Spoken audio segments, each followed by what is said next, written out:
നിങ്ങളുടെ favourite shows ഇനി ഒരിക്കലും മിസ്സാവില്ല. ഇപ്പോൾ C5 കാണും നിങ്ങളുടെ ഫേവറേറ്റ് ഷോ തികച്ചും സൗജന്യമായി. സെർവന്റിന്റെ വേക്കൻസിയിലേക്കാണ് നിങ്ങൾ എന്നെ പോസ്റ്റ് ചെയ്തിരിക്കുന്നെങ്കിൽ ദേ എന്റെ കഴുത്തില് ഈ താലിമാല എന്തിനാ കെട്ടിയത്? അതൊരു പ്രതികാരമാണെന്ന് നീ കരുതിയാ മതി. എന്റെ ജീവിതം തകർത്ത് കളഞ്ഞതിനുള്ള പ്രതികാരം. നിങ്ങളുടെ ജീവിതം തകർത്തത് നിങ്ങൾ തന്നെയാ. അതിന് ഞാനല്ല ഉത്തരവാദി. ഇതല്ലേ സ്വഭാവം. ഭാര്യയോടും പോലീസ് മുറ. ആ മൈഥിലിക്ക് അവാർഡ് കൊടുക്കണം. സഹനശക്തിക്കുള്ള അവാർഡ്. എന്നെ വേലക്കാരിയായി നിയമിച്ചിരിക്കുന്നു. സമൂഹത്തിന് മുന്നിൽ നീ എനിക്ക് ഭാര്യയായിരിക്കും. പക്ഷേ ഈ വീട്ടിലും എന്റെ ബെഡ്റൂമിലും നീ എനിക്കൊരു വേലക്കാരി മാത്രമായിരിക്കും.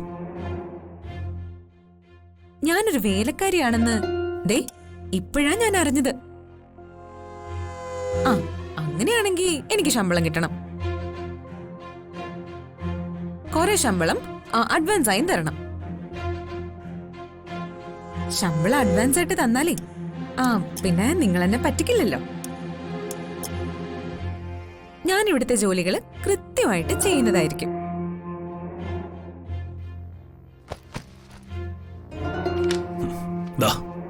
ഈ സാലറി അഡ്വാൻസ് തരുന്നത് നീ എന്റെ വേലക്കാരിയാണെന്ന് ഒന്നുകൂടി ഉറപ്പിക്കാൻ വേണ്ടിയാ. പിടിക്ക.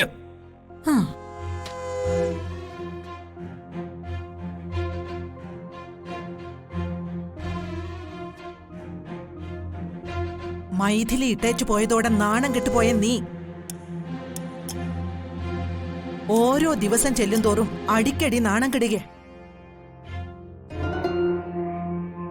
താലി കെട്ടി സ്വീകരിച്ച പെൺകുട്ടി ജീവിത പങ്കാളിയാണെന്ന് മനസ്സിലാക്കാതെ അവളെയും ലോക്കപ്പിൽ കിടക്കുന്നൊരു പ്രതിയായിട്ട് കണ്ടാൽ എങ്ങനെ ഇരിക്കുവടാ?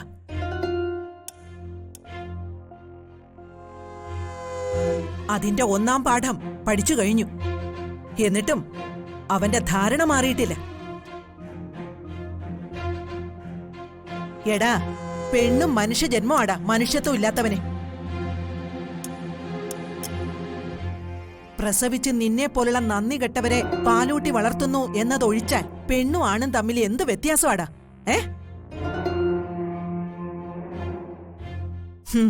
നിന്റെ ഈ ഭരണം അവസാനിക്കുന്നത് നിന്റെ ഒരു പൊട്ടിക്കരച്ചിലായിരിക്കും. ഓർമ്മയിരിക്കട്ടെ. എന്റെ വീട്ടിൽ പലതും നടക്കും. എന്റെ ഭാര്യയോട് ഞാൻ എങ്ങനെ പെരുമാറണമെന്ന് ആരും എന്നെ പഠിപ്പിക്കണ്ട.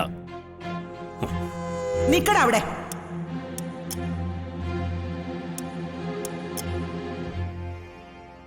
പേരുക്കുട്ടിയാണെന്ന് കരുതി വളരെ വാത്സല്യത്തോടെ വളർത്തിയതാ നിന്നെ. വാത്സല്യം ഞങ്ങളുടെ ഒരു ദൗർബല്യമാണെന്ന് നീ കരുതരുത്. പറഞ്ഞേക്കാം.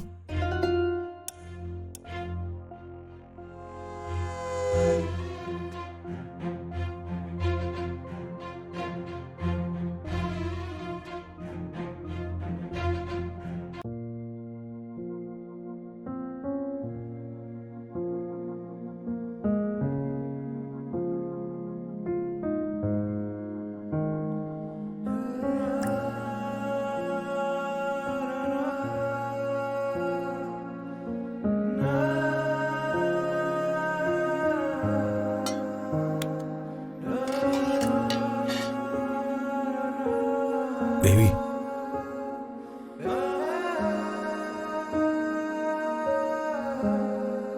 എന്തിനാ ഇങ്ങനെ യഥാസമയങ്ങളിൽ ഭക്ഷണം കൊണ്ട് തന്നിട്ട് ഒരക്ഷരം പോലും മിണ്ടാതെ പോകുന്നത്? ജയിലിലാണെങ്കിൽ പോലും പോലീസുകാർ ഭക്ഷണം ധരിക്കുമ്പോൾ എന്തെങ്കിലും ഒന്ന് മിണ്ടും. ഇത് എന്തിനാ ദേവി എന്നെ ഇങ്ങനെ മനഃപൂർവ്വം ഒഴിവാക്കുന്നത്? എല്ലാം നഷ്ടപ്പെട്ട് ആരുമില്ലാതെ ചെമ്പകമംഗലത്ത് ജീവിക്കാൻ ഒരു റൈറ്റും ഇല്ലാതെ നിന്നപ്പോ എന്നെ രക്ഷിച്ച ഒരു അമ്മയെ ഓർത്ത്. ആത്മഹത്യയിലേക്ക് പോകേണ്ട എനിക്ക് ഒരു കൈ തന്ന് എന്നെ താങ്ങി നിർത്തിയ ആ അമ്മയായിരുന്നു പിന്നീട് ഇങ്ങോട്ടുള്ള എന്റെ ലോകം. 3 മക്കളുണ്ടായിട്ടും തെറ്റ് ചെയ്ത മകനെ തള്ളിക്കളഞ്ഞ് എന്നെ സ്വന്തം മകളായി ദത്തെടുത്ത ആ അമ്മയോട് എനിക്ക് പെറ്റമ്മയേക്കാൾ കൂടുതൽ കടപ്പാടും സ്നേഹവും ഉണ്ട്. ആ അമ്മയുടെ ആഗ്രഹങ്ങൾക്കനുസരിച്ച് ഞാൻ ജീവിക്കൂ. അതിലിനി മാറ്റമില്ല. എന്റെ അമ്മയ്ക്ക് ഇഷ്ടമല്ലാത്ത ഒന്നും ഞാൻ ഈ ജീവിതത്തിൽ ചെയ്യില്ല. അമ്മയെ ധിക്കരിക്കണമെന്ന് ഞാൻ പറഞ്ഞില്ല. എനിക്ക് പറയാനുള്ളതൊന്ന് കേട്ടുകൂടെ? പുതിയതായിട്ട് എന്ത് കേൾക്കാനാ ജയേട്ടാ? ചെയ്ത തെറ്റുകൾ തിരുത്താനും മാപ്പ് പറയാൻ ഒരു അവസരം എനിക്ക് തന്നൂടെ ദേവി? കഴിഞ്ഞതൊക്കെ തിരുത്താനും മാനസാന്തരപ്പെട്ട് ജീവിക്കാനും നമ്മള് പുണ്യജന്മങ്ങളല്ലല്ലോ ജയേട്ടാ. പച്ച മനുഷ്യരല്ലേ. മീനാക്ഷിയെക്കുറിച്ച് ചിന്തിക്കുമ്പോ അതൊന്നും തിരുത്തപ്പെടേണ്ടതാണെന്ന് എനിക്ക് തോന്നുന്നില്ല. ഇതൊക്കെ ദൈവത്തിന്റെ തീരുമാനങ്ങളാ. അതിനുള്ള ഉത്തരവാ എന്റെ മകൾ മീനാക്ഷി. എന്റെ സങ്കടങ്ങളൊന്ന് ഷെയർ ചെയ്യാൻ. അത്തരം സങ്കടങ്ങളൊക്കെ മനുഷ്യരുടെ കൂടെപ്പിറപ്പ ജയേട്ടാ. അവരവരുടെ സങ്കടങ്ങള് അവരവര് തന്നെ സഹിക്കുക. അതേ വഴിയുള്ളൂ. ഒരു ചെറു പുഞ്ചിരിയിൽ തീരാവുന്ന പരിഭവമാണ് പലതും. പക്ഷെ ആരും ചിരിക്കാറില്ല. കാരണം ചിരിയേക്കാൾ വലുതാണ് ദുരഭിമാനം. തെറ്റ്. ഇതില് ദുരഭിമാനമൊന്നുമില്ല ജയേട്ടാ. ഇതൊക്കെ അനുഭവങ്ങളിൽ നിന്നുള്ള തിരിച്ചറിവാ. അനുഭവങ്ങളല്ലേ എല്ലാവരുടെയും ഗുരു.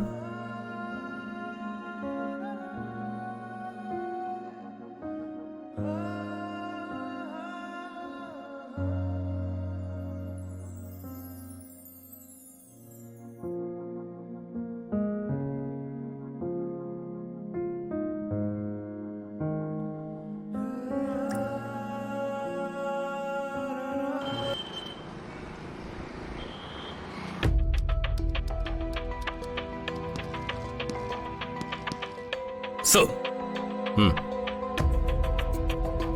ACP Karthik. Yes sir. Sit down. Thank you sir.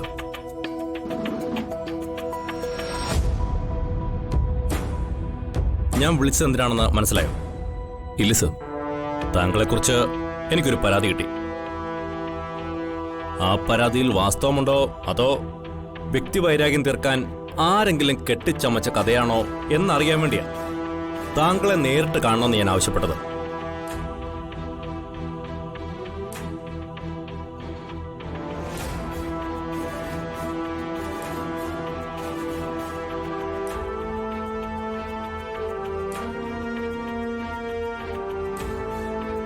എന്താണ് സർ പരാതി?